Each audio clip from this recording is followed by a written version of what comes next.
கர்த்தருடைய பரிசுத்த நாமத்திற்கு மகிமை உண்டாவதாக. இந்த காலை நேரத்தில் ஜீவனுள்ள தேவனை ஆராதிப்பதற்கு ஆண்டவர் நம்மை அழைத்து வந்திருக்கிறார். ஆகவே முழு உள்ளத்தோடு ஆண்டவருக்கு நன்றி சொல்லி ஆண்டவரை ஆராதிப்பதற்கு முன்பதாய் வேதத்திலிருந்து ஒரு வசனத்தை வாசிக்கிறேன். அது நீதிமொழிகளின் புத்தகம் 10ஆம் அதிகாரம் 22வது வசனம்.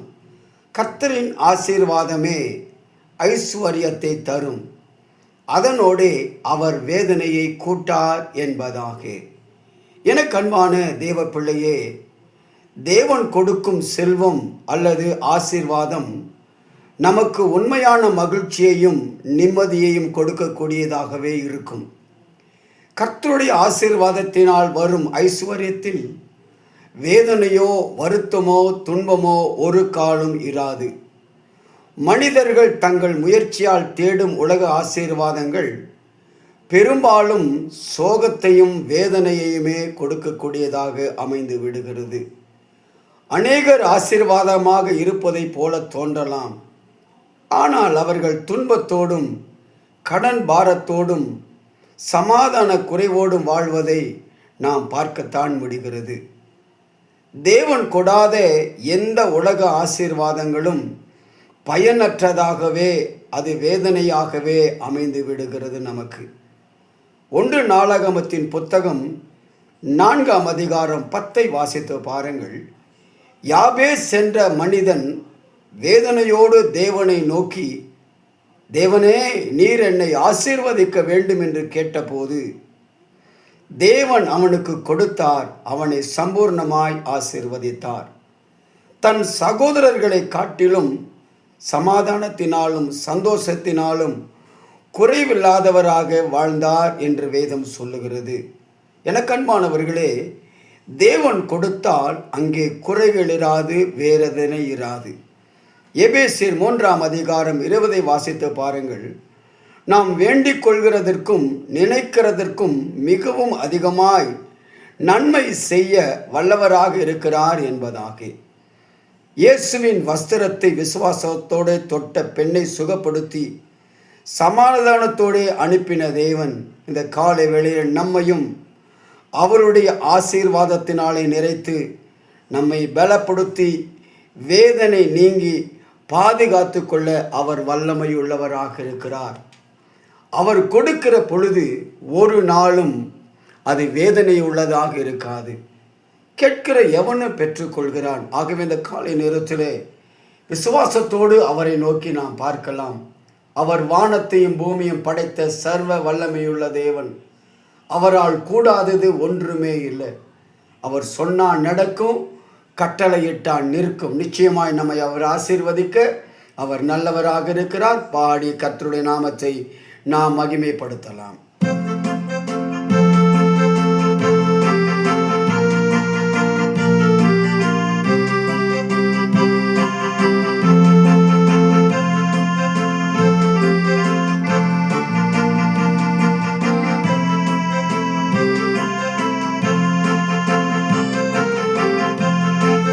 தேவன் பெரியவர்,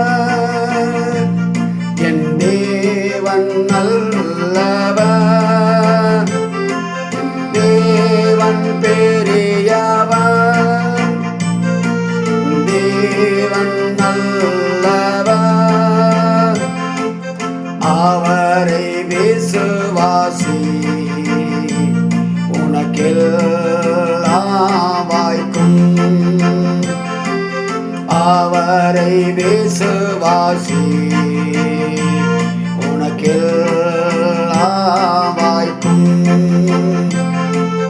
வானமும் பூமியும் படைத்தவர், உன்னையும் என்னை உருவாக்கினவர்.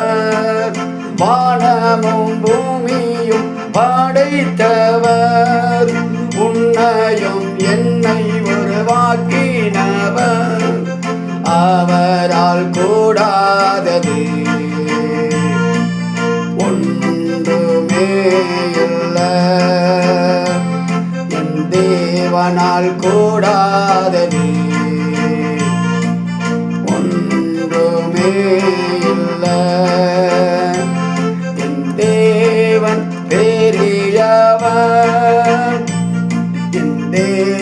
தேவன் நல்லவர், என் தேவன் பெரியவர், என் தேவன் நல்லவர்.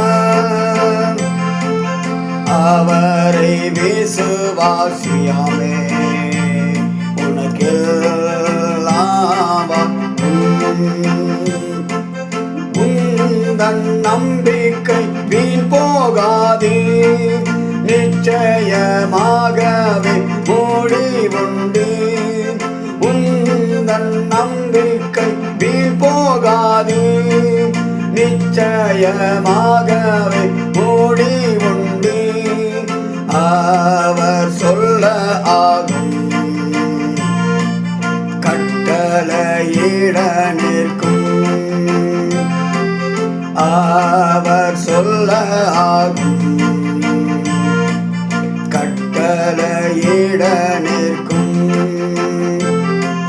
தேவன் பெரியவர், என் தேவன் நல்லவர், என் தேவன் பெரியவர், என் தேவன் நல்லவர். அவரை விசுவாசி உனக்கெல்லாம் வாய்க்கும். அவரை விசுவாசி உனக்கெல்லாம் வாய்க்கும்.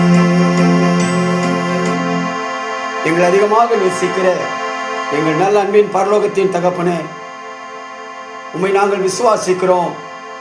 எங்களை நீ நிச்சயமாய் ஆசீர்வதிப்பீரப்பா. அதோடு ஒரு நாள் வேதனையை கூட்டுகிற தேவன் அல்ல, நாங்கள் வாழ்ந்து சுகித்திருக்க விரும்புகிறவரே. இந்த காலை நேரத்தில் எங்கள் யாவருடைய கரத்தில் ஒப்புக் கொடுக்கிறோம். நீர் எங்களை ஆசீர்வதித்து எல்லா விக்கினங்களுக்கும் விலக்கி நீர் பாதுகாத்துக் கொள்ளுங்க. இந்த நாளுக்குரிய நன்மைகள், பாதுகாப்பு, ஆசீர்வாதங்கள் எல்லாவற்றையும் ஆண்டவர் தந்து எங்களை கனப்படுத்த வேண்டும் என்று சொல்லி இயேசுவின் நாமத்தினாலே ஜெபிக்கிறேன் நல்ல ஜீவனுள்ள தகப்பனே. ஆமேன், ஆமேன், ஆமேன். கர்த்தர் உங்களை ஆசீர்வதிப்பாராக. ஆமேன்.